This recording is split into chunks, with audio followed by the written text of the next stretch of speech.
현금 결제 증언들, 여사의 빚 11억. 자, 이 이야기 시작하겠습니다. 먼저 탁현민 비서관의 이야기로 이 이야기는 시작됩니다. 개사료도 다 영부인이 직접 샀고 의상도 카드로 구매했다.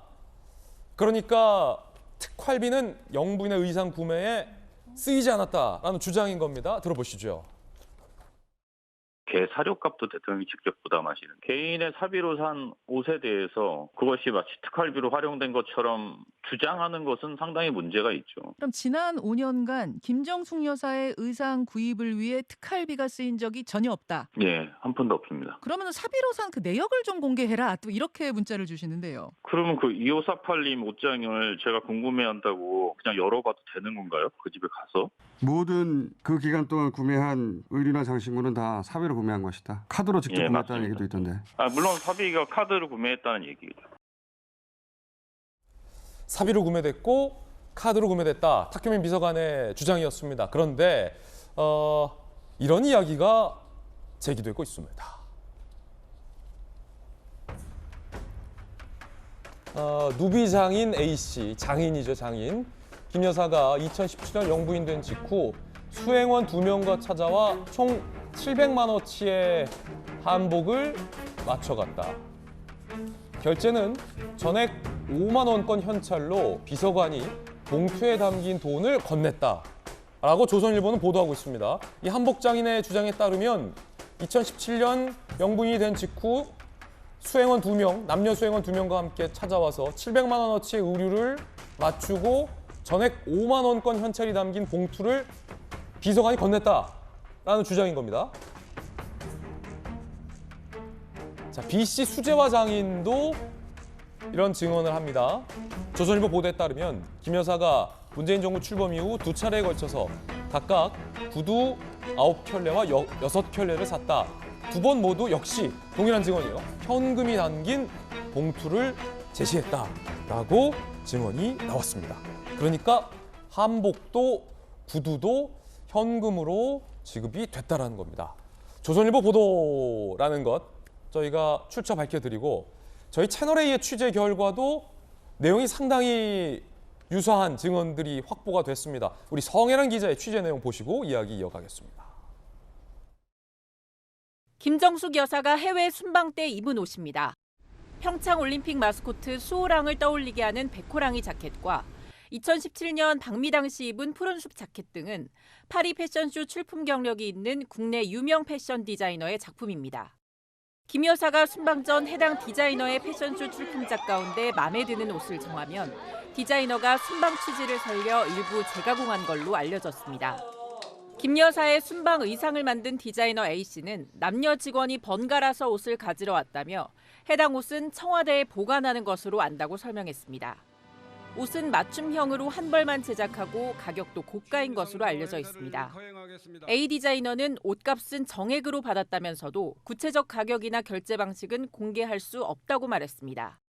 표절 논란이 일었던 표범 모양 브로치에 대해선 장신구 디자이너의 작품을 내 콜렉션에 포함시켰고 그걸 본 김 여사가 선택했다며 해외 명품 표절작은 아닌 걸로 안다고 설명했습니다. 김 여사의 구두를 제작한 수재화 장인은 자신이 취임 초기 김 여사 신발 6켤레와 문재인 대통령의 슬리퍼 등 10켤레를 만들어 팔았다고 말했습니다. 한 켤레에 25만 원에서 30만 원씩 청와대 직원이 카드와 현금으로 결제했다고 말했습니다. 한편 경찰은 시민단체가 김정숙 여사를 고발한 사건을 서울경찰청 반부패 공공범죄 수사대에 배당하고 수사에 착수했습니다. 채널A 뉴스 성혜란입니다. 자, 저희 채널A 기자가 확인해 본 바에 따르면 영부인이 입었던 옷은 굉장히 고가의 유명 디자이너가 직접 리디자인을 한 작품이고 정액제로, 그러니까 깎아주는 디스카운트 없이 정액제로 지불받았다. 그 옷은 현재도 청와대에 있다. 그러니까 영부인이 가지고 있다라고 밝혔습니다. 그리고 앞서 조선일보 등의 보도에 따르면은 한복과 구두 등은 남녀 수행원, 보좌관, 직원들이 와서 현찰로 건넸다라고 이야기를 하고 있습니다. 그리고 더 앞서 탁현민 비서관은 사비로 카드로 결제를 했다라고 주장을 한 바 있습니다. 검찰 출신의 김광삼 변호사님, 뭐랄까요?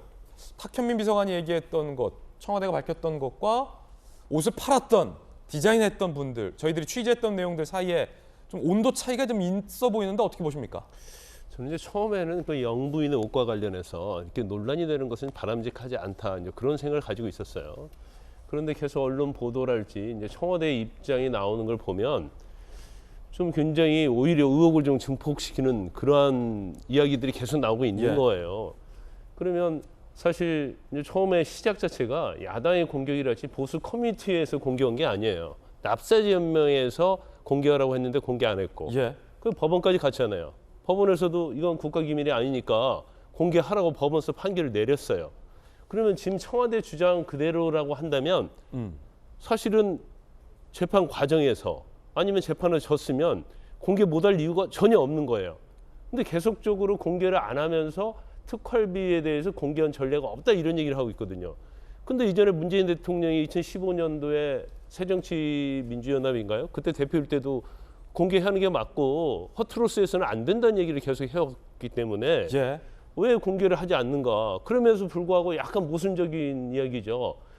사비인데 카드로 다 결제를 했다 얘기를 하는데 또 뭐 특활비와 관련해서는 국가 기밀이다, 안보에 관한 사안이다, 이렇게 모순된 얘기를 하고 있단 말이에요. 그런데 좀 이해하지 않는 측면이 또 있죠. 자, 사비로 카드로 구입했다고 했는데 지금 언론 보도에 나오는 내용을 보면 이게 사실인 걸 전제로 얘기하는 겁니다. 자, 옷을 맞추러 갔고 대금을 지불하는데 5만 원짜리 지폐로 한 700만 원 지급해요. 수백만 원이죠. 700만 원이 넘은 고가죠. 굉장히. 아니, 그리고 또 뭐 예. 코트에 300만 원 지급해요. 예. 그 옆에 비서가 따라가서 봉투에 5만 원짜리 넣어갖고 지급했다는 거 아니에요. 근데 특활비가 대부분이 현금으로 결제가 되는 거거든요. 예. 그러면 카드로 계산한다고 한다면 김정수 여사의 지갑에서 카드를 빼서 바로 계산하면 되는데 왜 비서가 따라가가지고 왜 현금으로 이걸 주냐 이거예요. 우리가 편의점에서 생수 한 병 살 때도 다 카드로 계산합니다. 국민들이 전부 다. 그러면 김정수 여사는 이런 걸 항상 대비해서 문재인 대통령 월급을 받으면 그 돈을 현금화했다가 이걸 주는 것인지. 근데 이것도 사실은 공직자로 받지 않아요. 왜냐하면 물론 현금 영수증 처리를 당연히 하겠지만 카드를 써서 그게 세금이 전부 다 누락되지 않도록 하고 그런 역할도 있는 거거든요. 그래서 저도 약간 뭐 이제까지는 부정적이다, 약간 의구심이 들었어요. 예. 왜 현금으로 지금 나온 내용만 봐더라도 1,000만 원 이상이 지급됐거든요. 예. 근데 이걸 왜 5만 원짜리 지폐로 이걸 지급을 했을까?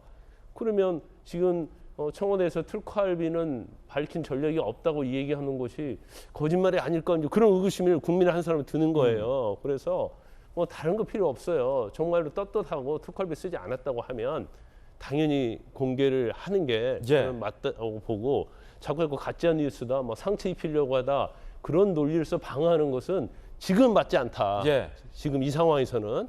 그러면 결과적으로 구체적 사실관계를 밝히는 것이 김정수 여사를 위해서 또 청와대를 위해서도 바람직하다, 이렇게 봅니다. 예. 지금 저희가 이런 보도를 하는 취지도 다시 한번 분명하게 말씀드리면 뭐 영부인의 사생활을 캐서 상처를 주기 위해서라는 목적이 전혀 아니다라는 말씀 드립니다. 왜냐하면 이건 법원이 청와대의 특활비 내용과 영부인의 의상 구입비, 의전비 내용 일부를 공개하라라는 판단이 나왔는데도 불구하고 청와대가 이에 불복하면서 항소를 했기 때문에 불거진 논란이고, 그 과정에서 청와대는 영부인의 많아 보이는 고가의 의류를 다 사비로 구매했다라고 했는데, 현장에 이제 직원들은 그 구매 과정에서 수백만 원의 현금이 전달됐다라는 이야기가 나오기 때문에 지금 거기서부터 이야기가 지금 이렇게 시작됐다라는 말씀 다시 한번 분명하게 드리겠습니다. 자, 그럼 최이배 비대위원님, 그러면 청와대의 주장대로라면, 청와대의 주장이 사실이라면 수백만 원의 옷값은 다 여사의 사비여야 되는 거죠. 그렇죠. 예. 근데 지금 이제 사비로 사용됐고 그 사비를 현금으로 쓸지 카드로 쓸지는 솔직히 쓰는 사람의 마음이죠. 그러니까 현금으로 썼다고 해서 그게 사비가 아닐 가능성이 있다라고 하는 것 자체도 좀 무리한 지금 해석이지 않을까 싶습니다. 그럴 수 있죠. 예. 그러니까 특히나 뭐 예를 들어서 뭐 개인적으로 저도 신용카드를 쓰지만 신용카드 한도가 높지 않기 때문에 저렇게 큰 금액을 계산할 때는 오히려 현금으로 찾아가지고 계산하는 게 편할 수도 있는 거거든요. 안 그러면은 신용카드 회사에 전화해서 일시적으로 한도 올려달라고 하고 하는 불편함이 있어요. 예. 그러니까 이제 여러 그런 측면에서 충분히 있을 수 있는 일들인데도 불구하고 지금 마치 현금을 썼으니까 부적절한 돈을 쓴 것 같이 계속 이렇게 좀 분위기가 몰아가는 부분은 적절하진 않은 것 같고요. 맞아요. 단정할 수 없는 부분이에요. 그래서 이제 가장 중요한 부분은 지금 이제 김 변호사님도 말씀하신 것처럼 이 특활비 사용이 적절했느냐입니다. 근데 이제 저도 이제 2018년도에 국회에서 우리 그 야당 시절에 우리나라 정부에서 쓰는 특활비 다 깔아. 다 면밀히 국민들이 봐야 되지 않냐 했는데 이제 다 안 보여줬죠. 왜냐하면은 특활비라는 게 이제 정부나 수사 그리고 이제 외교 안보에 관련된 사안들의 예산으로 책정이 되는 겁니다. 그러다 보니까 굉장히 민감한 요소들이 있고 그래서 그런 부분들을 또 제한적으로 보여주려고 그거를 또 작업을 하려면은 이게 또 작업이 만만치 않은 거거든요. 그래서 결국은 우리가 이제 일정 정도의 특활비의 예산을 깎아가자. 점점 이런 것들을 줄여가고 대신 이제 특활비 말고 특정 업무 경비라고 있습니다. 이제 특정 업무 경비는 특활비와 달리 거기에 사용 내역이라고 하는 걸 영수증을 증빙을 다 붙이게 돼 있습니다. 그래서 사후적인 검증이 가능하죠. 그래서 그런 식으로 우리가 특활비를 줄여가면서 좀 더 투명하게 할 수 있는 특정 업무 경비로 늘려가는 제도적인 방안을 마련하자라고 해서 그런 내용들이 계속 꾸준히 돼서 특활비가 줄여오고 있습니다. 그래서 저는 청와대에 지금 특활비를 이제 그 공개하라는 일단 법원 1심 판결은 나왔지만 그렇게 되면 어느 순간 검찰이나 경찰이나 또 외교부 그리고 특활비 가장 많은 곳이 결국 국정원인데요. 국정원까지 공개하라는 식으로 이제 간다고 하면 이거는 우리나라의 그 안보나 아까 전에 말씀한 수사 정보의 문제에 있어서 너무 많은 부분들이 노출될 수도 있기 때문에 뭐 청와대 입장에서는 끝까지 법원에 최종 판결까지 받아보자라는 취지로 저는 갔을 거라고 생각을 합니다. 그래서 1심 판결만 가지고서 지금 공개하지 않는 것 자체를 마치 김정숙 여사의 무슨 사생활 비용을 숨기려고 하는 것처럼 지금 몰고 가는 거는 너무 이제 그 건너짓기식의 지금 좀 보도들과 추측이 너무 난무하고 있지 않나 싶습니다. 만약에 대법원의 판례까지 받아보자라는 선의의 취지라면 이 옷값과 관련해서 대통령 기록물로 지정해버리면 앞뒤가 또 안 맞기 때문에 근데 청와대 좀 한번 어떻게 나올지 좀 봐야 될 것 같아요. 사비로 썼으면 청와대에 어떤 기록물이 되지 않죠. 본인의 그냥 생활비 사용한 건데요. 그러니까 그렇죠. 그런 것들은 자료가 남을 수도 없는 거고요. 그래서 말씀대로 이게 특활비로 진짜 사용했다면 뭐 대통령 기록물로 남고 뭐 그게 어느 정도 보정 기한이 지나면 또 공개가 될 거고 그게 최종적으로 또 소송을 통해서 법원이 이제 판단을 해준다면 뭐 그거는 시간이 지나면 또 국민들이 확인할 수는 있을 것 같다라는 생각합니다.